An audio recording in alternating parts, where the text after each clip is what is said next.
আসসালামু আলাইকুম। কেমন আছেন সবাই? আশা করি সবাই ভালো আছেন, সুস্থ আছেন।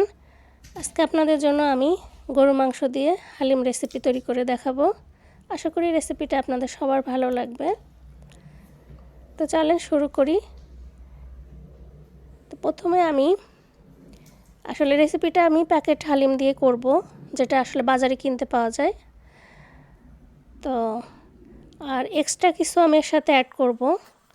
তো আমার ঘরে বাংলাদেশে যেটা আসলে মুগ ডাল, যেটা খুব সুগন্ধি আছে, এটাতে সোনা মুগ ডাল সামান্য একটু নিয়ে নিলাম। আমি একটু ভেজে নিচ্ছি, আমি ফ্লেভারটা ভালো আসবে। তাহলে ভাজার পর আমি পানি দিয়ে দিলাম এখানে, আর একটু সামান্য একটু কালিজিরা পোলাও চাল আমি একসাথে মিক্স করে নেব, অল্প অল্প করে, খুব বেশি না। প্যাকেটের মধ্যে লেখা আছে সুগন্ধি চাল এরা ইউজ করছে, কিন্তু কতটুকু কি আমি জানি না। তো আমি একটু ফ্রেশ ইউজ করলাম ফ্লেভারটা ভালো আসার জন্য। অল্প অল্প করে দুটাই দিয়ে কিছুক্ষণ ভিজায় রেখে তারপরে এটা ব্লেন্ডারে ব্লেন্ড করে নিব। এটা এখন পানি দিয়ে একটু ভিজলে তারপরে আমি পরের স্টেপে যাব। তো এইবার যে আমার প্যাকেট মিক্স ছিল দুইটা, আমি দুইটা প্যাকেট মিক্স ইউজ করব। এর মধ্যে সব দেওয়াই থাকে রেডিমেড, আমি জাস্ট সামান্য একটু অ্যাড করে নিচ্ছি ফ্লেভারটা ভালো আসার জন্য, ফ্রেশ একটু। এটা আমি ফুটানো গরম পানি দিয়ে ভিজায় রাখবো এবং সুন্দর করে নেড়ে নিতে হবে যেন দলা বেঁধে না থাকে। তো পরিমাণ মতো পানি দিয়ে ভিজতে হবে। যদি দেখেন যে পানিটা কম হচ্ছে, আরও কিছুটা অ্যাড করে দিবেন। আর এটা বেশ কিছুক্ষণ ভিজায় রাখতে হবে, মোটামুটি 2 থেকে 3 ঘন্টা হলে তো ভালো হয়, তাহলে সফট হয়ে যাবে। আর আমি যেটা ভিজায় রাখছিলাম ওইটা আমি ব্লেন্ডারে ব্লেন্ড করে নিয়ে এখন আমি এর সাথে মিশিয়ে দিলাম। সামান্য একটুখানি কাজ, কিন্তু ফ্লেভারটা অনেক ভালো আসবে। এখন এটাকে আমার বেশ কিছুক্ষণ ভিজায় রাখতে হবে, মোটামুটি 3 ঘন্টা রাখলে ভালো হয়, সফট হয়ে আসবে ডালগুলো। তখন কুক করার সময় তাড়াতাড়ি কুক হয়ে যাবে। তো ওইটা ভিজতে দিয়ে আমি মাংসটা রেডি করব। তো আমি এখানে পরিমাণ মতো তেল দিয়ে দিলাম, আর পেঁয়াজ কুচি দিয়ে বেরেস্তা মতো করে নিব, কিন্তু মোটামুটি প্রায় লাল হয়ে আসবে, হালকা ব্রাউন কালার আসবে, এই পর্যন্ত আমি করে নেব। এখানে তেজপাতা আর দারচিনি দিয়ে দিলাম। আর অন্য কোনো গরম মশলা আমি আস্ত দিব না, পরবর্তীতে আমি সবগুলো পাউডার ইউজ করব। এটাও ঘরে তৈরি করা পাউডার। আর আমি রাঁধুনি হালিম মিক্সটা ইউজ করছি এখানে, যেটা ভিজায় রাখলাম সেটা রাঁধুনি হালিম মিক্স। এখানে প্রায় মোটামুটি মনে হয় 200 গ্রাম মতো আছে একটা প্যাকেটে। আর এটা হচ্ছে মশলা, প্যাকেট মশলা আমি দুইটা ইউজ করব। আর এখানে আমি 2 কেজি মতো গরু মাংস নিয়ে নিলাম। এখানে হাড় চর্বি সহ মাংসটা নিলেই হালিমের টেস্টটা ভালো হয়। আপনারা চেষ্টা করবেন চর্বি হাড় সহ মাংসটা নেওয়ার। আমি এখানে ছোট ছোট করে পিস পিস করে নিলাম, যেন একটা বাইটে একটা করে মাংসর পিস যায়, নাহলে খাওয়ার সময় হাত দিয়ে টেনে ছিঁড়ে খাওয়া লাগে, একটু সমস্যা হয়। এটা আমার পার্সোনালি, আমি খাওয়ার সময় এরকম আসলে আমার সমস্যা মনে হয়, তো আমি ছোটো পিস করে দিলাম।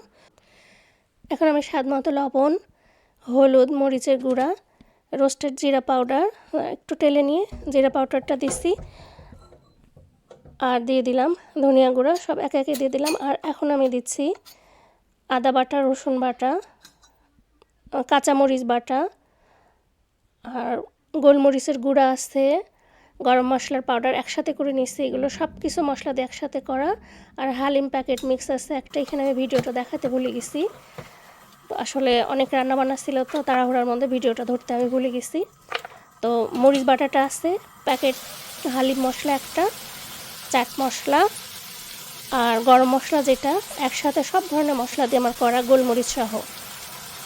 আমি আর আস্ত কোনো মশলা দিইনি এখানে। এই তো এইগুলোই দিয়ে আমি কষায় নিচ্ছি, সামান্য একটু পানিও দিয়ে দিলাম, দিয়ে কষায় নিয়ে তারপরে ঢেকে দিয়ে 10 মিনিট মতো এটাকে আমি কুক করব। এই তো প্রায় হয়ে আসছে। এখন 10 মিনিট পরে এখন এই অবস্থা হয়েছে, দেখা যাক আরও কিছুক্ষণ কুক হতে হবে, ডালের সাথে আরও কিছুটা কুক করবো, এই জন্য এখন 10 মিনিট কুক করে নিলাম। আর মাংসগুলো যেহেতু ছোটো পিস করে কেটে নিয়েছি, এই জন্য খুব একটা সিদ্ধ হতে সময় লাগবে না। এই তো হয়ে গেছে আমার।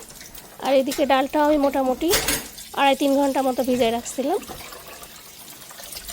এখন ডালটা এর মধ্যে মিক্স করে দিলাম।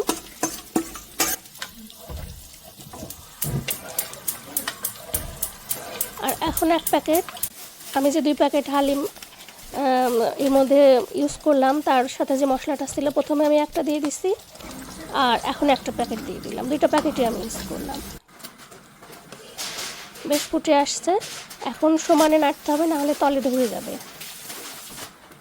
আর নিচে আমি একটা তাওয়া দিয়ে দিছি, যেন হালকা আছে এটা সুন্দরভাবে সিদ্ধ হয়। আর আমি এদিকে বেরেস্তা করে নিলাম পেঁয়াজের সাথে। আমি এখানে একটু রসুনও দিচ্ছি আর শুকনো মরিচ দিচ্ছি। তো এই সবগুলোতে বেরেস্তাটা করে নিলাম, এরপরে দিয়ে দিলাম। বেরেস্তাটাতে একটা আলাদা ফ্লেভার আসে। তা আপনারা যারা তৈরি করবেন অবশ্যই শেষের দিকে বেরেস্তাটা দেওয়ার চেষ্টা করবেন। শুকনো মরিচটা আপনারা ইচ্ছা হলে দিতেও পারেন, তবে ফ্লেভারটা ভালো আসে। ঝাল বেশি খাইতে না চাইলে অল্প করে দিবেন। এই তো হয়ে গেল আমার হালিম। এখন এর সাথে আমি পছন্দ করি সালাদ খেতে, শসা টমেটো আর ধনেপাতা দিয়ে সালাদ করে নেবেন। আমি এটা খুবই পছন্দ করি এর সাথে, হালিমের সাথে খেতে। আপনারাও এভাবে তৈরি করে নেবেন।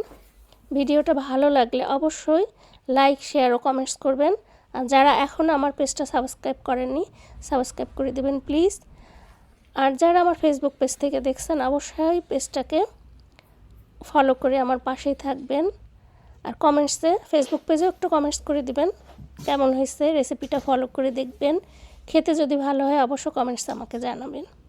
এই তো এতটুকুই, আজকে এই পর্যন্তই। পরবর্তীতে আবার নতুন কোনো রেসিপি নিয়ে আপনাদের সাথে আসব। সবাই ভালো থাকেন, সুস্থ থাকেন। আল্লাহ হাফেজ।